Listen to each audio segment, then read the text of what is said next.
let's have a look at some of the LEGO D&D minifigures. So I love me some fantasy. Love me some magic, fantastical beasts, all of that. Yet, for some reason, I've never played D&D. I had a few friends who used to play it whilst they were at uni. They even invited me to come along, but regretfully I kept bloody declining. Now, last year I properly got into some fantasy stuff, so when the D&D minifigures were released, I saw this as an opportunity to get my hands on some fantasy characters. So, let me show you what I managed to get hold of. Get ready for incredibly butchered names. To start off, we've got the Halfling Druid. This was one of the first minifigures I got from this series. So before I found out what this was, I originally thought this was a green witch. Mostly because I was watching Agatha all along at the time, and it was around the time I got this where Rio showed up. I got a couple of these, so I did end up making what I would class as a green witch outfit. The Elf Boyd. I do love how cheery both versions of this minifig is. I'm unsure about the colour of the scarf though, but that's just a personal preference. I also love me a minifigure that has a musical accessory, even if it does look really awkward for them to hold. The Lady of Pain. This one is quite cool looking. I find it interesting that they didn't opt to have the minifigure head be a separate piece than the crown, but it is nice.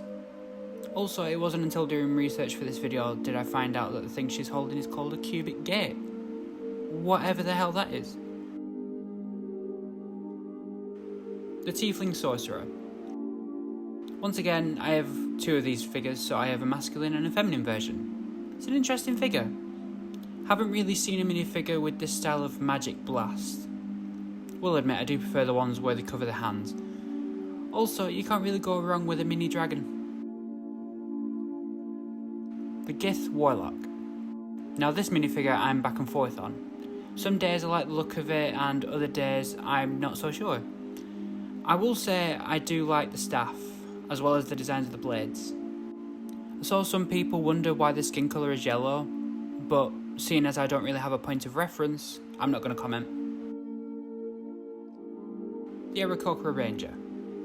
Or as I called it when I got it out of the box, Birdman. It's a nice little minifigure, but I do wish it came with a second set of wings that are closed. I think this is the first minifigure in my collection to be a human-animal hybrid. Can't lie, I've always wanted one. Kinda regret skipping the Chima range. Also, the little dog's cute. Strahd von Zarowich.